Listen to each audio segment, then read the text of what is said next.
Assalamu alaikum, respected officers and officials of Higher Education Department. I'm Abdul Hamid, Director IT from BPA Colleges Punjab Lahore. आज इस video में मैं आपसे ये share कर रहा हूँ कि कैसे आप हायर एजुकेशन डिपार्टमेंट की HEHR वेबसाइट पे जाकर रिटायरमेंट नोटिफिकेशन के लिए अप्लाई कर सकते हैं।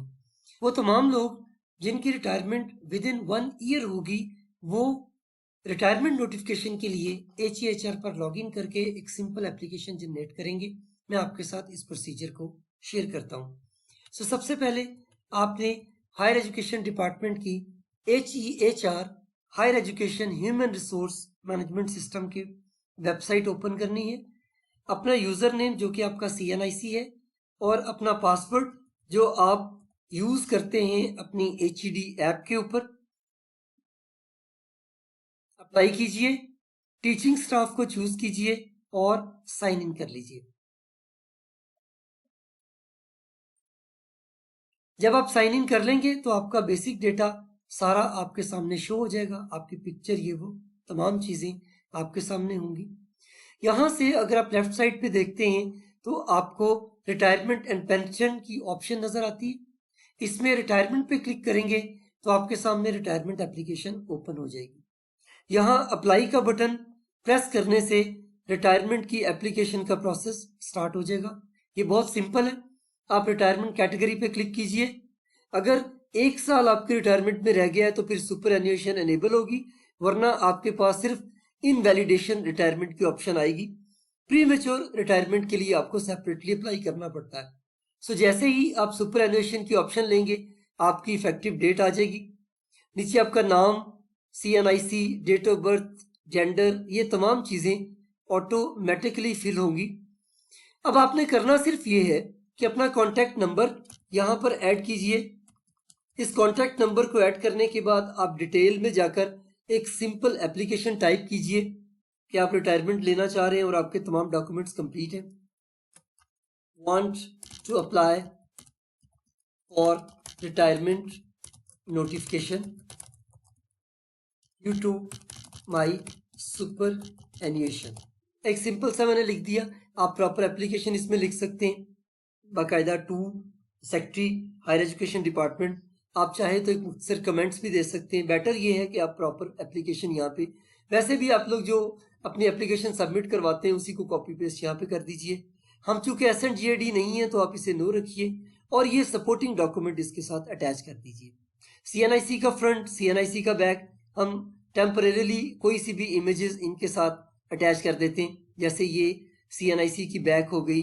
इसी तरह हम मैट्रिकुलेशन सर्टिफिकेट की कॉपी, बहुत जल्द ये तमाम डॉक्यूमेंट्स जो हम आपसे पहले ले चुके होते हैं ये भी यहीं पर अटैचमेंट की शक्ल में, कुछ ऑटोमेटिकली आ जाएंगे, कुछ आपने डाल देने। No inquiry, no demand, no audit para certificate जो कि आपने अपने प्रिंसिपल से लिया होता है वो भी आप इसी तरह ऐड कर दीजिए। फेस शीट बायोडाटा आप यहाँ से भी निकाल सकते हैं, CIS से भी, और आप हैंड रिटन भी कर सकते हैं, आप उसे भी अटैच कर दीजिए। तमाम अपॉइंटमेंट ऑर्डर्स को एक फाइल में रखिए और उसकी एक PDF बनाइए और उसको भी ब्राउज करके यहाँ पे साथ अटैच कर दीजिए। इसी तरह नेम चेंज अगर आपका हुआ है तो उसका नोटिफिकेशन, जो डॉक्यूमेंट रिक्वायर्ड है वो आप अटैच कर दीजिए। अगर आपका नेम चेंज नहीं हुआ तो इस डॉक्यूमेंट को मत अटैच कीजिए। सर्विस सर्टिफिकेट प्रोफाइल अगर आपने लेनी है आप अपने इसी HEHR से भी ले सकते हैं, या आप इसे मैनुअली टाइप करके भी वर्ड की फाइल के अंदर, एक्सेल की फाइल के अंदर आप इसे यहाँ से अटैच कर सकते हैं। इसके अलावा अगर आप कोई और डॉक्यूमेंट भी इसके साथ अटैच करना चाहते हैं तो आप ऐड मोर पे क्लिक कीजिए, उस डॉक्यूमेंट का नाम दीजिए, ब्राउज करके उसे अटैच कर दीजिए। जब आपके तमाम डॉक्यूमेंट्स अटैच हो जाएंगे तो कॉम्पिटेंट अथॉरिटी ऑटोमेटिकली सिलेक्टेड होगा। आपने जस्ट सबमिट का बटन प्रेस करना है और सबमिट का बटन प्रेस करने के बाद अगर कोई फाइल मिसिंग होगी तो वो आपसे बता देगा कि ये फाइल आप यहाँ पे अटैच कीजिए। सबमिट प्रेस कीजिए। अब ये डॉक्यूमेंट मैंने चूंकि यहाँ पे लिख दिया तो हम इसे जस्ट एक टेस्ट डॉक्यूमेंट के तौर पे ले लेते हैं और कोई एक डॉक्यूमेंट इसके साथ अटैच करते हैं और इसे सबमिट कर देते हैं। जब हम सबमिट करेंगे तो हमारे पास ये एप्लीकेशन इस तरह से शो होना शुरू होगी कि अब ये waiting for approval of custom. अब ये कस्टम एक्चुअली आपके प्रिंसिपल के जो अकाउंट हैं उनके अकाउंट में ऑटोमेटिकली अपीयर होगी। अब हम इसी कॉलेज के जो प्रिंसिपल के अकाउंट हैं उनका अकाउंट लॉगिन कर लेते हैं और उसके अकाउंट से देखते हैं कि ये एप्लीकेशन कैसे प्रोसेस होगी। अगर आप प्रिंसिपल हैं तो फिर सुपरवाइजरी स्टाफ लेना पड़ता है। आप इसे साइन इन कीजिए। साइन इन करने के बाद यहीं पर इसी तरह रिटायरमेंट के अंदर एप्लीकेशंस में आपको वो एप्लीकेशन शो होना शुरू हो जाएंगी जो डेली आपके एम्प्लॉइज आपको सेंड कर रहे हैं। आप इसकी डिटेल पे जाइए। अब मैं प्रिंसिपल्स के लिए ये बता रहा हूँ कि प्रिंसिपल्स अपने अकाउंट से लॉगिन करके डिटेल में जाकर इसकी पूरी एप्लीकेशन को देख सकते हैं। इसके तमाम डॉक्यूमेंट्स को चेक कर सकते हैं। जिस डॉक्यूमेंट पे क्लिक करेंगे वो डॉक्यूमेंट ओपन होता जाएगा। ये तमाम के तमाम डॉक्यूमेंट्स प्रिंसिपल चेक करेंगे। उसके बाद अगर अपने कमेंट्स प्रिंसिपल इसमें ऐड करना चाहते हैं तो वो अपने कमेंट्स भी ऐड करेंगे। अगर कोई फाइल अटैच करना चाहते हैं तो वो फाइल अटैच करेंगे। जैसे हम इसे लिख देते हैं अप्रूव्ड, और हम ये लिख देते हैं, ये प्रिंसिपल की तरफ से मैं अब ये कर रहा हूँ, कमेंट्स डाल रहा हूँ, recommended for retirement notification as all requirements are fulfilled. ये लिखने के बाद अगर कोई इसके साथ इन्होंने अपना लेटर भी अटैच करना है तो वो भी कर लें।